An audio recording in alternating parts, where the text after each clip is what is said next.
On December the 11th, 2019, the ops knock on KSoo's door, and when his mother calls out "Who is it?" from the upstairs window, whoever was knocking gets to popping, firing shots at the property, with this supposedly leaked police report suggesting that around 27 shots were fired at the property before the suspects fled in a stolen SUV. With KSoo's mom apparently telling cops that she believed Foolio or his associates were involved, and the cops later arresting numerous people associated with 6 Block. Foolio reacted to the news later on in an IG Live, saying that KSoo got humbled by his mother being shot at. His mama just got shot at and shit, so that's why he ain't been talking crazy no more. He ain't tell y'all about that. He ain't gonna post that. His mama just got shot at. So now your daddy got shot and your mom got shot at.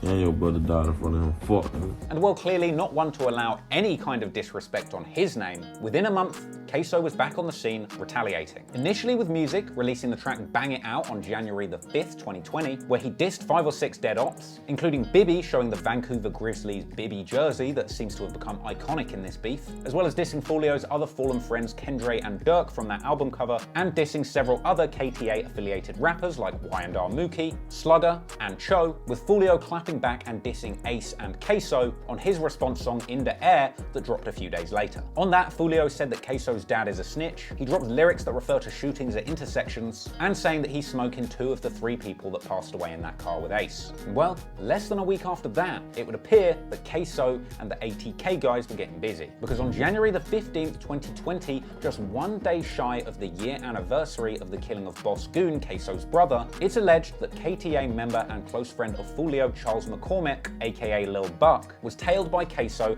and other people, including Dominique Barner. Remember, this is the guy that allegedly shot an innocent bystander off a bicycle during that shootout between 2 cars. So these ATK hitters allegedly follow Lil Buck from his home to a shopping center on Merrill Road. And when Lil Buck came out of a store around 11 AM, it's alleged that KSoo jumped out of the car and shot him dead using an assault rifle. However, in a shocking twist, this hit was witnessed directly by an off-duty police officer who jumped in a car and took chase following the culprit several blocks. And to make matters worse, the shooters, after fleeing authorities, escaped the scene but then crashed the getaway car. The 2 suspects were then caught on surveillance video jumping through people's yards, and at this point it's alleged that KSoo and Barner broke into a woman's home, holding her hostage whilst they changed clothes and then made an escape, with this wild crime spree triggering a local manhunt. Right now at 10, the hunt is on for 2 men who shot and killed another man in Arlington before leading police on a chase and breaking into a woman's home, holding her hostage. At around 11 a.m. Wednesday, this shopping plaza off Merrill Road quickly became a major crime scene. I heard 6 gunshots. Those gunshots killed a man in his mid-20s who was standing outside the front door of this employment agency.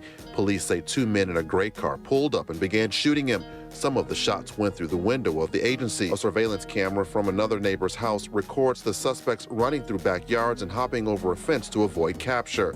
Moments later, police say the men forced their way into this home and held the homeowner hostage while they changed their clothes. The men eventually left and were last seen getting into a red or orange car believed to either be a Dodge Challenger or Charger. Now, here's something that a lot of people get fucked up about this story. Once KSoo and Barner change clothes and leave that property, they're allegedly picked up by a vehicle that is being driven by KSoo's father. And it's at this point that he becomes an accessory to murder. However, there's a few people that have falsely suggested that KSoo's dad actually had something to do with the hit. That's not the case. But anywho, if KSoo thought that he got away from this drilling scot-free, then he was wrong, because a handgun was found in that crashed getaway car, which the police say they found KSoo's fingerprints on. But to make matters worse, following the actual killing, KSoo took to social media and apparently posted a clip of Lil Buck rapping along with a waving hand emoji and the caption "bye bye," as well as another post of him supposedly showing himself getting a pedicure and an even more incriminating caption basically saying "kill a man, then get my toes done." Now, I looked for these social media posts pretty far and wide, but it seems like they've now been taken down pretty comprehensively. But in the weeks that followed Lil Buck's murder, there was a wave of shootings in Jacksonville, including a 24-hour span in late February where 6 people were shot in 5 different shootings, leaving 1 dead and the community calling for a ceasefire. Friday, the city had 3 shootings within hours. One was in Durkeeville, another was off Gate Parkway, and another near 20th Street in Talleyrand. In a 7-day time frame from now until March 1st, the Northside Coalition is pushing its ceasefire campaign. The group wants people to resolve conflict and stay away from altercation. Well, I can tell you this was not effective. And on March the 19th, 2020, we would see one of the most senseless killings in this entire beef. On this evening, an attempt is made on KTA affiliate KSoo's life in a shooting near Portsmouth Avenue and Norfolk Boulevard. He'd been on a date with 17-year-old high school student Andy Weish when a grey car pulled up in front of them with two men hopping out and opening fire with an AK-47. KSoo survived, but the innocent young lady did not. According to her family, she was dropping off a male friend after the two went on a date March 19th. That was last Thursday. The family told me by phone she dropped the young man off at Portsmouth near Norfolk when two men in a gray car jumped out and began shooting into her car.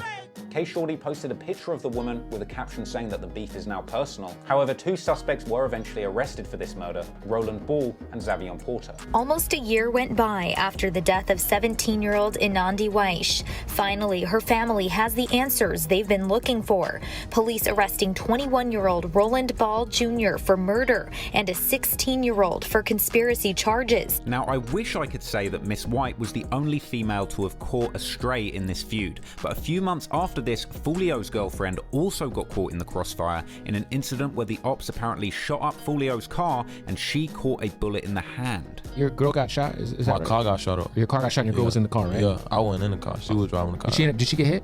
Yeah, but she good though. Y'all thought I was dead. Yeah, I bet you ain't up to score just yet, fuck niggas.